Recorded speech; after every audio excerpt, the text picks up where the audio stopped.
Muito boa tarde a todos. Eu quero dizer que eu tenho uma dívida impagável.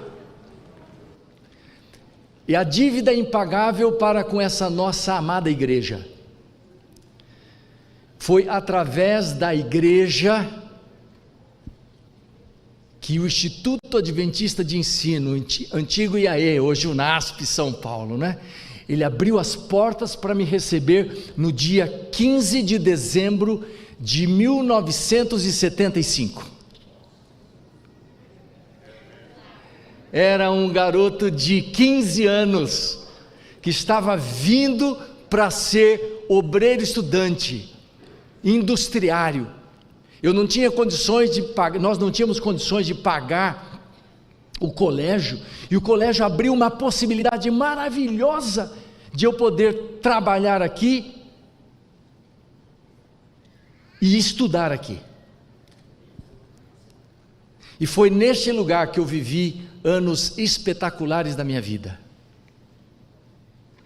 Aqui eu tive a oportunidade, como o pastor Demival falou, de cantar nos corais e quartetos. Aqui eu tive a oportunidade de fazer muitos amigos. Aqui eu tive a oportunidade de conhecer a minha esposa, e foi neste lugar, glória a Deus, né? E foi neste lugar que eu recebi o chamado para o ministério. Eu não tinha intenção, eu vim aqui para fazer o 2º grau, eu não tinha intenção de fazer teologia, mas o homem faz os planos e é Deus quem dirige os passos. E Deus tinha outro plano para mim. Em 1982, pela graça, bondade e misericórdia de Deus, nós nos formamos em teologia.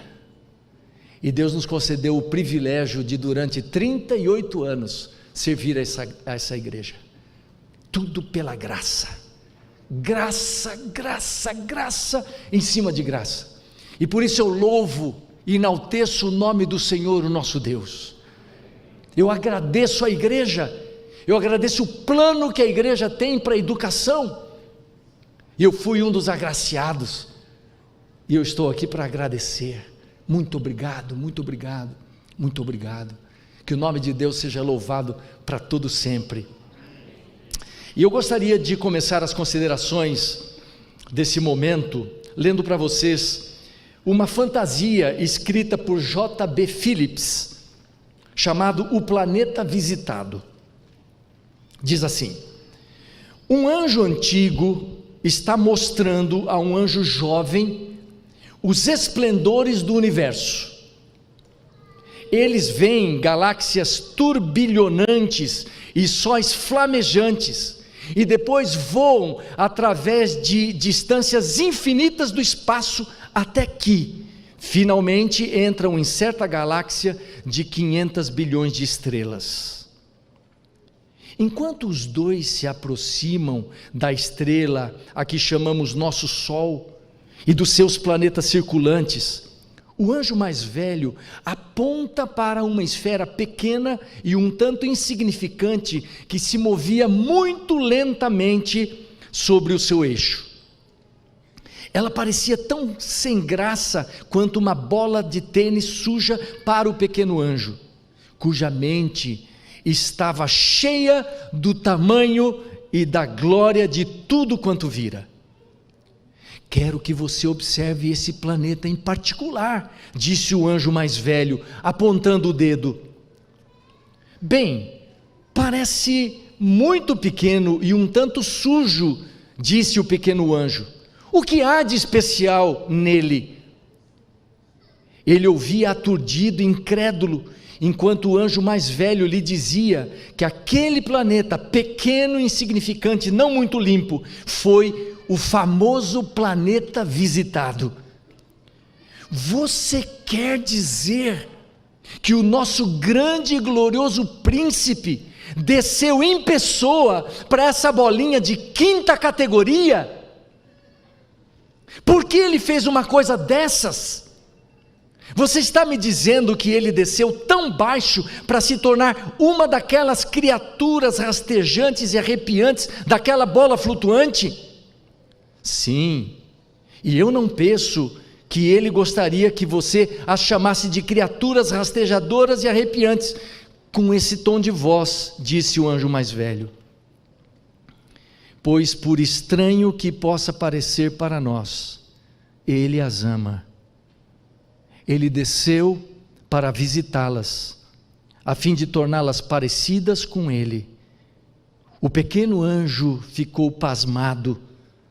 Tal pensamento estava quase além da sua compreensão. Você já parou para pensar no que significou a encarnação de Jesus? Quem era Jesus? O que ele fazia? O que ele representava? E agora eu quero ler Filipenses capítulo 2, dos versos 5 a 8. Abra sua Bíblia de papel ou em algum smartphone, alguma coisa que você tem em sua mão. Filipenses capítulo 2, dos versos 5 a 8, e aqui nós vemos uma descrição que o apóstolo Paulo faz em relação ao Senhor Jesus Cristo. Filipenses capítulo 2, versos 5 a 8, eu vou ler na nova tradução da língua de hoje, que diz assim: tenham entre vocês o mesmo modo de agir ou pensar que Cristo tinha. Ele sempre teve a mesma natureza de Deus, mas não insistiu em ser igual a Deus. Ao contrário, pela sua própria vontade, ele abriu mão de tudo o que era seu, e tomou a natureza de servo, tornando-se assim igual aos seres humanos. Ele se rebaixou, vivendo a vida comum de um ser humano, e ele foi humilde e obedeceu a Deus até a morte, e morte de cruz.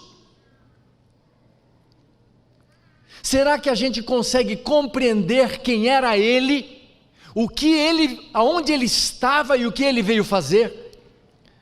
E eu quero agora replicar algumas palavras do pastor José Bessa. Eu acho que alguns do Velho Testamento como eu devem se lembrar dele. Era um grande evangelista, eu apreciava muito ouvi-lo, e eu anotei algumas coisas de um sermão que ele fez, e até como uma homenagem a ele, eu vou repetir uma linda descrição que ele faz de Jesus. Quem era Jesus? E ele diz assim: Jesus era a majestade do céu, infinitamente grande, o resplendor da glória do Pai, a expressa imagem de Deus. Era perfeito e excelente em todos os seus caminhos, possuía majestade divina, era o amado comandante dos anjos. Os querubins e serafins sentiam prazer em adorar e se prostrar diante dele. Ele foi o agente de toda a criação de Deus. Pela sua palavra o mundo, a terra e o mar passaram a existir. Ele é quem mantinha as galáxias em suas órbitas, o que contava as estrelas e as chamava todas pelo seu nome. Ele é o alfa e o ômega, o princípio e o fim. Ele é a brilhante estrela da manhã, o maravilhoso conselheiro, Deus forte, Pai da eternidade, o príncipe da paz.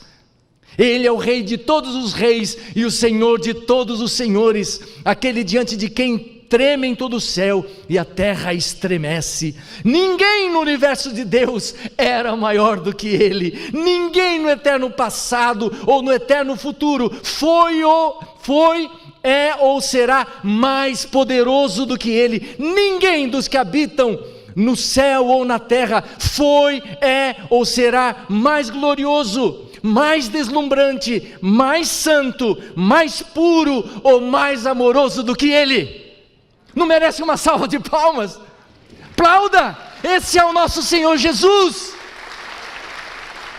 E a Bíblia diz que ele abriu mão de tudo que era seu e tomou a natureza de servo, tornando-se assim igual aos seres humanos. Ele se rebaixou, vivendo a vida comum de um ser humano. Ele foi humilde e obedeceu a Deus até a morte, e morte de cruz, diz Paulo aos Filipenses. Será que a gente consegue compreender o que foi esse ato voluntário do Deus do universo em tornar-se um de nós e vir habitar aqui nessa terra? E tem um texto de Desejado Todas as Nações, página 93, que diz assim: jamais poderá o preço da nossa redenção ser avaliado enquanto os remidos não estiverem com o Redentor ante o trono de Deus. Enquanto a gente não subir, a gente não vai conseguir avaliar. E diz assim: então, ao irromperem as glórias do lar eterno em nossos arrebatados sentidos, lembrar-nos-emos de que Jesus abandonou tudo isso por nós, que Ele não somente se tornou um exilado das cortes celestiais, mas enfrentou por nós o risco da derrota e eterna perdição. Então lançar-lhes-emos aos pés nossas coroas, erguendo o cântico: digno é o Cordeiro que foi morto, de receber o poder e riqueza e sabedoria e força e honra e glória e ações de graça. Que coisa extraordinária! E aí Paulo vem dizendo em 2 Coríntios 6,9: pois conheceis a graça de nosso Senhor Jesus Cristo, que sendo rico se fez pobre por amor de vós, para que pela sua pobreza vos tornasseis ricos. Nosso amigo Valdeci Lima, ele cunhou uma frase muito interessante. Ele diz assim: todo servo quer ser patrão, todo patrão quer ser rei, todo rei quer ser Deus, só Deus quis ser servo. É incrível isso, essa disposição de Jesus. E aí aquele pequeno anjo da fantasia, ele diz: está além da minha compreensão, eu não consigo compreender. E nós não conseguimos compreender, nós não conseguimos alcançar. Tem um autor que eu gosto muito dele, Philip Yancey, e num dos seus livros ele conta sobre a vida dele, e ele diz que tinha um aquário de água salgada em casa, e era um trabalho muito grande para ele manter aquele aquário, o pH da água, o cuidado e tal, mas aquilo era um gosto dele, era um hobby. Ele tinha os peixinhos de água salgada ali, e ele diz que todas as vezes que ele ia alimentar os peixinhos fugiam, sumiam embaixo de algumas pedras. E aí ele chegava perto do aquário e olhava para os peixinhos e dizia assim: escuta, eu não quero fazer o mal para vocês, eu quero alimentar vocês, eu estou cuidando de vocês, eu quero que vocês vivam. Mas isso não adiantava, porque toda vez que ele ia alimentar os peixinhos fugiam. E aí, discorrendo sobre essa sua descrição, Philip Yancey diz assim: o que será que eu poderia fazer para que esses peixinhos pudessem compreender que eu só quero o bem deles? E aí ele disse: talvez eu tivesse que me tornar um peixinho e morar com eles dentro do aquário. Agora, pensa um pouquinho você, com a liberdade que você tem, de viajar, bom, agora não tanto, mas de andar por aí, de se relacionar, fazer negócios, tomar decisões, tantas coisas, e aí você vem e se torna um pequeno peixe, um peixinho, para morar no aquário. O que você acha disso? Estou dizendo literalmente. O que você acha disso? Prisão? Não é uma coisa muito esquisita, diferente, profunda? E se eu disser para você que você vai se tornar um peixinho, não é por 1 ano, 5 anos ou 10 anos, é para sempre. O que você acha disso?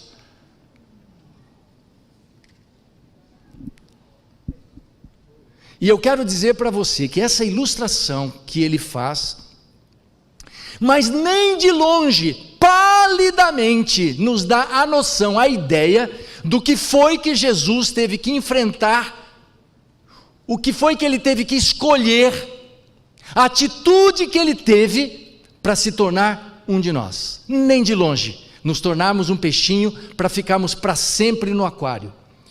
E aí, você deve estar perguntando assim: como assim para sempre no aquário, pastor? Você vai começar a entender agora. A gente vai dar um salto agora da encarnação, e a gente vai para aquela quinta-feira, depois da Santa Ceia. O texto de Marcos, capítulo 14, verso 33 e 34, você pode acompanhar?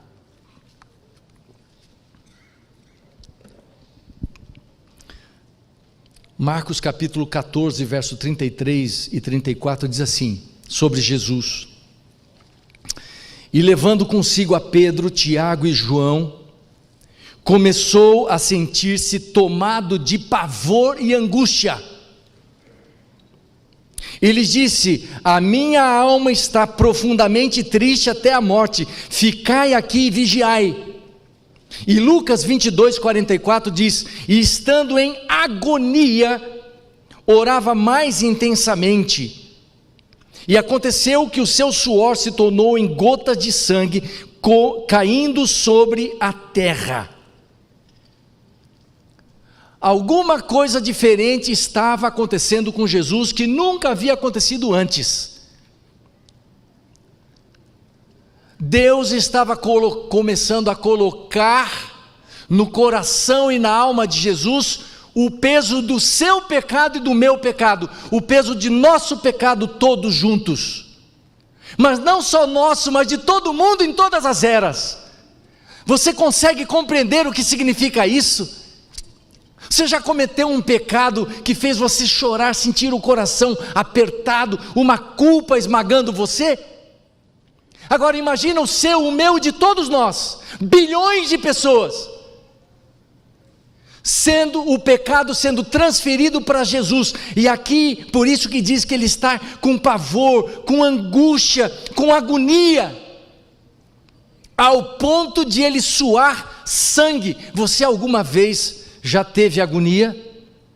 Alguma vez você já teve aflição? Até 2009 eu não sabia o que era aflição, mas eu passei por uma cirurgia no braço, e depois da anestesia, no outro dia eu comecei a sentir aflição do nada, mas eu não sabia o que era aquilo. Mas é um mal-estar, um desconforto, uma coisa que parece que você vai morrer, uma coisa incrível.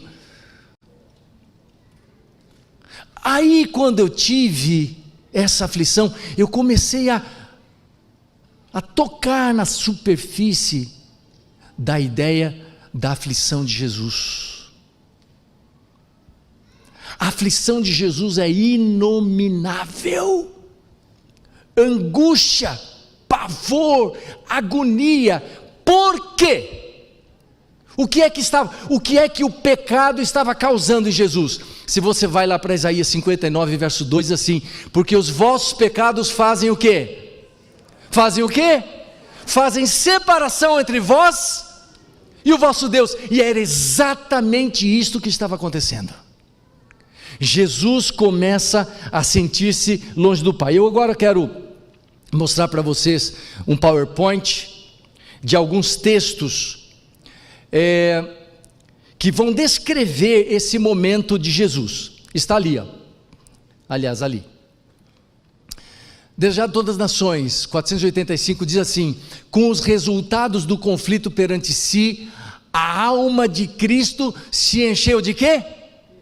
De terror da separação de Deus. Em sua agonia, falando do Getsemane, apega-se ao solo frio, como a impedir de ser levado para longe de Deus. A culpa de todo descendente de Adão pesava-lhe sobre a alma. A ira de Deus contra o pecado, a terrível manifestação de seu agrado por causa da iniquidade, encheram de consternação a alma de seu filho.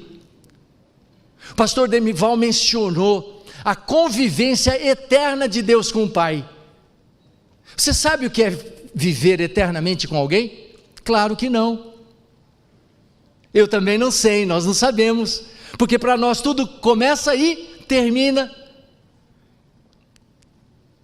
Você sabe o que é se separar de uma pessoa com quem você conviveu? E aí eu imagino que muitos de nós vamos dizer: eu sei. Eu sei quando eu tive que enterrar o meu pai em 2005. A nossa convivência foi de 45 anos. Como aquilo me doeu. Doeu a minha alma. Todas as sextas-feiras, depois da morte do meu pai, ao pôr do sol, eu chorava com saudade do meu pai, porque era o momento em que ele ligava e desejava um feliz sábado. Aquilo doía no meu coração. Agora pensa, você se separar de alguém com quem você conviveu a eternidade passada. Você consegue compreender isso? Estava havendo o pecado estava rompendo a relação de Jesus com o Pai. E é por isso que Jesus sua sangue. E é por isso que Jesus está em pavor, em agonia.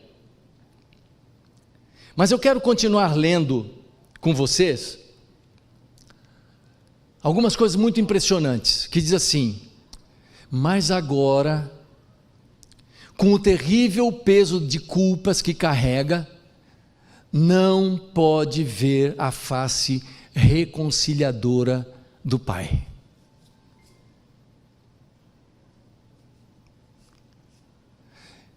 Em toda a eternidade passada e até esse momento na vida de Jesus, Jesus teve íntima comunhão com o Pai. Mas só que agora, carregando os nossos pecados, Ele não consegue ver a face reconciliadora do Pai. Diz assim: o afastamento do semblante divino do Salvador nessa hora de suprema angústia penetrou-lhe o coração com uma dor que nunca poderá ser bem compreendida pelo homem. Agora vejam, tão grande era essa agonia que ele mal sentia a dor física. Agora falando da cruz,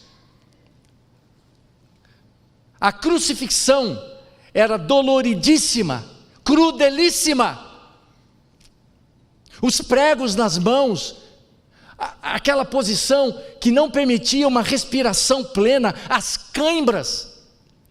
Mas diz que essa angústia emocional, mental, espiritual era tão grande, tão forte, de que Jesus quase não sentia a dor física.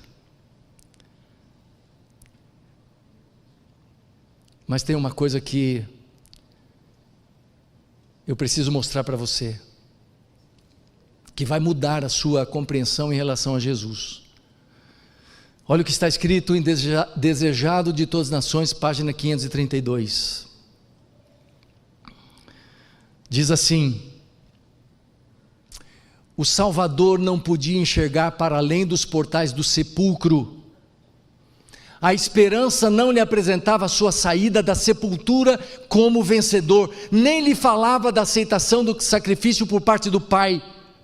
Temia que o pecado fosse tão ofensivo a Deus, que a sua separação houvesse de ser eterna.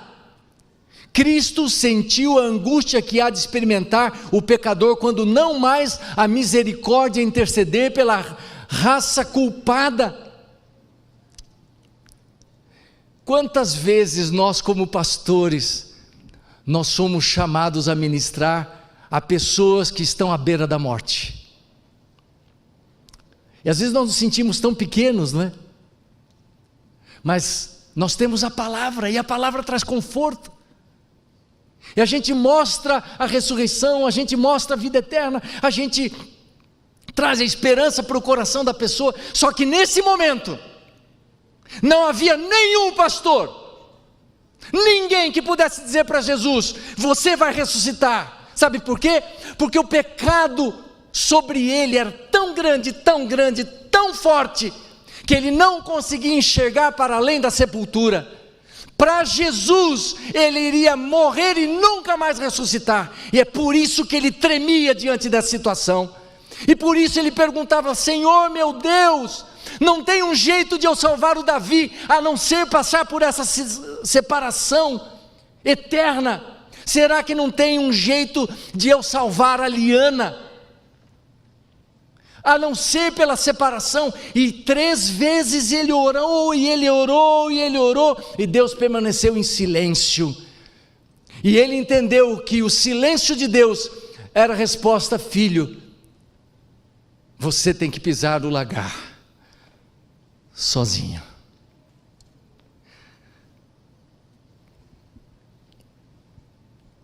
E eu fico pensando, que amor é esse? Como é que o grande e poderoso e majestoso Deus, Ele vem e diz assim: eu vou fazer uma troca com você, eu vou sofrer a sua morte eterna, Jeremias, para que você possa ter a minha vida eterna. Você compreende o que isso significa? Não foi uma brincadeirinha que Jesus veio aqui fazer nessa terra, foi uma realidade. E quando ele está diante da morte, ele não consegue enxergar para além da sepultura, ele não consegue enxergar a ressurreição. Mas a boa notícia do Evangelho é que ele foi e se entregou. Que amor é esse? Que amor é esse? Que a gente não consegue compreender. Quando nós morávamos no Rio de Janeiro, nós fomos visitar o pastor Daniel Porto. Ele era tio da minha esposa, tio Daniel. E ele estava muito doente, a situação dele estava muito delicada. E nós chegamos no Hospital Silvestre numa tarde de sábado. Entramos no quarto e percebemos aquele sentimento de tristeza. E ele estava dormindo. E nós começamos a conversar. E quando a gente vai para um quarto de hospital assim, a gente conversa baixinho, não é? Nós estávamos sussurrando, conversando baixinho. E de repente nós ouvimos a voz do tio Daniel, uma voz fraquinha, dizendo: Wilde, era a esposa dele, por favor, venha até aqui. Ele sempre muito gentil. E ela saiu de onde estava, deu a volta na cama e chegou até perto dele. E ele, com a voz fraca, ele disse para a tia Wilde, ele disse: Wilde, estou preocupado com você. Você há tantos dias aqui no hospital, não tem comido direito, não tem dormido direito. Vai para casa, Wilde, descansa um pouquinho. E nesse momento eu comecei a pensar, falei: que amor é esse? Em que a pessoa está quase à beira da morte, ela está preocupada com a outra, o amor da sua vida. Não estava preocupado com ele mesmo, ele estava preocupado com ela.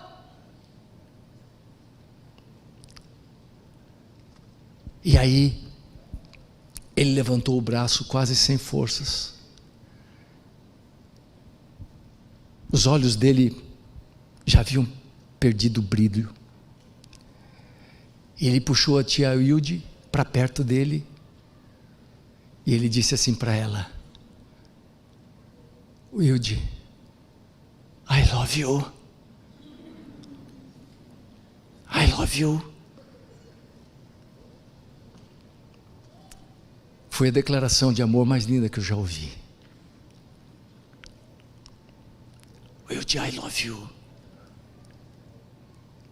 E aí a gente fica pensando em Jesus na cruz do Calvário, dizendo assim: Gilson, I love you. Antônio, I love you. Ricardo, I love you. Sandra, I love you. I love you, I love you. Eu amo você. Eu vim aqui nesta tarde para dizer uma coisa para você. Você é muito amado. Você é muito amada. Você vale a vida de Deus. Pode ser que alguém esteja querendo tirar o seu valor, dizendo: você não vale nada, você não presta para nada. Mentira! Você é valoroso, você é valorosa. Você vale a vida de Deus.